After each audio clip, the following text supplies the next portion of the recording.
मानो तलवार की धार पर चलना है ब्रह्मचर्य पालन करना।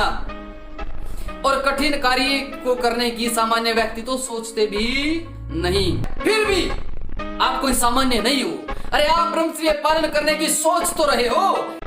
ओम नमस्ते जी, मेरे पास अनेकों मैसेज आते हैं जी, मेरा ब्रह्मचर्य का संकल्प लिया था मैंने, वो टूट गया, 15 दिन कर पाया, 10 दिन कर पाया। आखिर ये ब्रह्मचर्य का संकल्प टूटता क्यों है? हम इस पर विचार करते हैं कि हम अपने ब्रह्मचर्य के संकल्प को कैसे मजबूत करें। मैं एक दो उदाहरण से आपके सामने बातें रखूंगा। देखिए, पहली बात है, जो ब्रह्मचर्य पालन हो वो इतना आसान नहीं है। ऋषियों ने उसे बहुत ऊंचा बताया है और ये कहा है ब्रह्मचर्य पालन करने वाला तो कोई विरला ही होता है। इतना कठिन मानो तलवार की धार पर चलना है ब्रह्मचर्य पालन करना। और कठिन कार्य को करने की सामान्य व्यक्ति तो सोचते भी नहीं।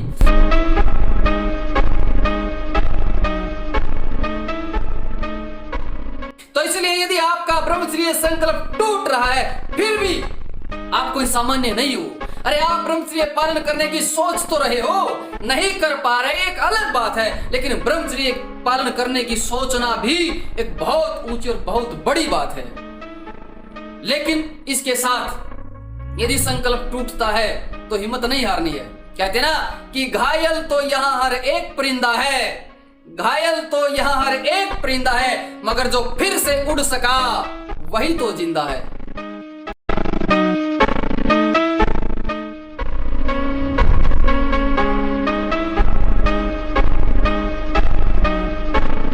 गलतियां सभी से होती हैं, लेकिन जो फिर प्रयास करता है, फिर आगे बढ़ता है, वही सफलता प्राप्त कर पाता है। ये साधक जो अपनी दिनचर्या ठीक नहीं रखते, ये उनके जीवन के लिए बहुत हानिकारक विषय है।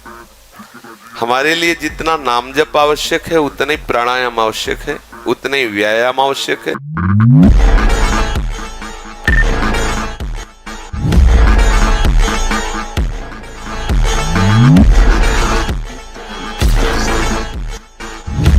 ओम नमस्ते जी, मैं अग्निदेव आर्य। आज का हमारा विषय है कि मन को वश में कैसे करें, गंदे विचारों को कैसे रोकें, किसी की यादों को कैसे भुलाएं।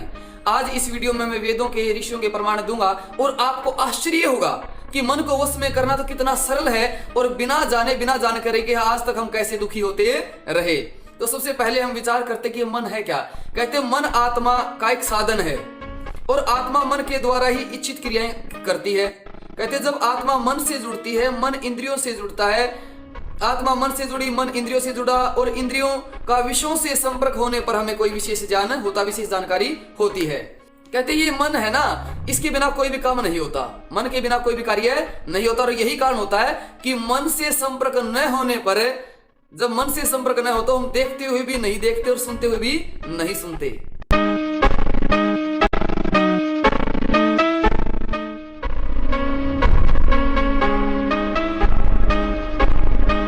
लेकिन आज बात एक आती कि मन में ये विचार क्यों आते रहते हैं, कुछ कुछ विचार कैसे चलते रहते हैं, इनको कैसे रोकें, ये विचार दोबारा आए ही ना, इसका क्या उपाय है। चलो इसको मैं एक छोटी सी उदाहरण से आपको बताता हूँ। एक छोटी सी उदाहरण से समझिए।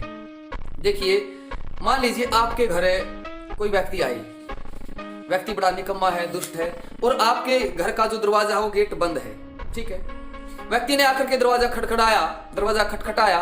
आप चाहो तो दरवाजा खोलो और चाहो तो दरवाजा मत खोलो। बताओ, ये आपकी इच्छा होगी ना? आपकी इच्छा होगी, चाहोगे तो दरवाजा खोलो और चाहो तो दरवाजा मत खोलो। यदि दरवाजा खोलोगे तो व्यक्ति अंदर आएगा, दरवाजा नहीं खोला तो व्यक्ति अंदर नहीं आ सकता। तो इसलिए सबसे पहली बात यह है, इस बात को ध्यान से सुन लेना। ये बात जिसकी समझ में आ जाएगी वो मन के ऊपर 80% काबू पा लेगा। 80%। आचरण पवित्र नहीं है, तुम किसी भी मार्ग में सफल नहीं हो सकते। बिना ब्रह्मचर्य के किसी भी ऊंचाई पर नहीं चढ़ा जा सकता।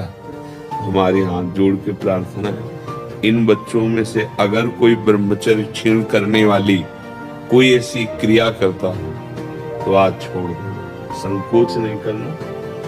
देखो, आजकल मोबाइल सबके पास रहता है, अगर आप अपने को संयम में नहीं रखेंगे तो उसमें गलत दृश्य देखेंगे। हम जो बोलते हैं, जो देखते हैं, जो सुनते हैं, वही हमारा चिंतन होता है, और जो चिंतन होता है वैसे ही हमारी आदत बन जाती है, वैसे ही हम क्रिया करते हैं। तो जब तक ब्याह ना हो तब तक ब्रह्मचर्य का भाव हो।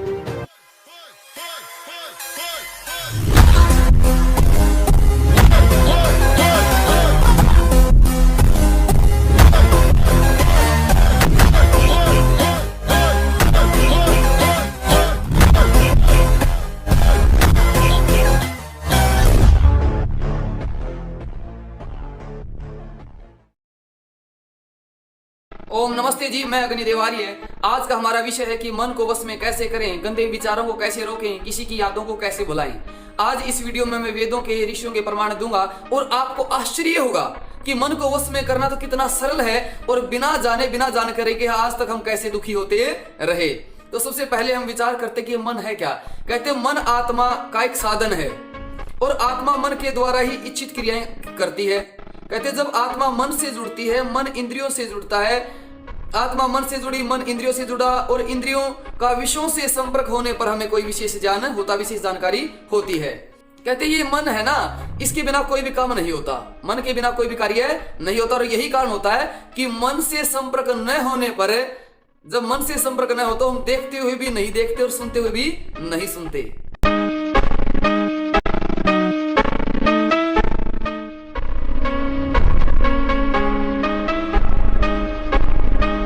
लेकिन आज बात एक आती कि मन में ये विचार क्यों आते रहते हैं, कुछ कुछ विचार कैसे चलते रहते हैं, इनको कैसे रोकें, ये विचार दोबारा आए ही ना, इसका क्या उपाय है। चलो इसको मैं एक छोटी सी उदाहरण से आपको बताता हूँ। एक छोटी सी उदाहरण से समझिए। देखिए, मान लीजिए आपके घर कोई व्यक्ति आए, व्यक्ति बड़ा निकम्मा है, दुष्ट है और आपके घर का जो दरवाजा है वो गेट बंद है। ठीक है, व्यक्ति ने आकर के दरवाजा खटखटाया। आप चाहो तो दरवाजा खोलो और चाहो तो दरवाजा मत खोलो। बताओ ये आपकी इच्छा होगी ना, आपकी इच्छा होगी। चाहोगे तो दरवाजा खोलो और चाहो तो दरवाजा मत खोलो। यदि दरवाजा खोलोगे तो व्यक्ति अंदर आएगा, दरवाजा नहीं खोला तो व्यक्ति अंदर नहीं आ सकता। तो इसलिए सबसे पहली बात यह है, इस बात को ध्यान से सुन लेना। ये बात जिस जिसकी समझ में आ जाएगी वो मन के ऊपर 80% काबू पा लेगा, 80%। तो इसलिए सबसे पहली बात यह है, इस बात को ध्यान से सुन लेना। ये बात जिस जिसकी समझ में आ जाएगी वो मन के ऊपर 80% काबू पा लेगा, 80%। क्या? पहली बात ये, जिस तरह व्यक्ति हमारी इच्छा के बिना अंदर नहीं आ सकता, दरवाजा हम खोलते, ठीक उसी तरह मन एक जड़ वस्तु है। मन में अपने आप कोई भी विचार नहीं आता, मन में विचार हम लेकर के आते हैं। हम चाहे तो जिस विचार को ले आए और हम चाहे तो जिस विचार को हटा दें। तो हमारी इच्छा है। आप सोचो जी कैसे, देख लेना प्रैक्टिकल करके। मान लीजिए आपके मन में बुरे विचार आए हुए हैं, तुरंत उनको हटाओ और दूसरे विचार उठा लो। तो आपको आश्चर्य हो रहा है, ये तो मैंने तुरंत ऐसा हो गया, मैंने उन विचारों को हटाकर दूसरे विचार ले आया, ये तो मेरे ही हाथ में था। आज तक मैं तो वैसे ही मानता था कि मन में अपने आप विचार आते रहते, मन में अपने आप तो आते ही नहीं है।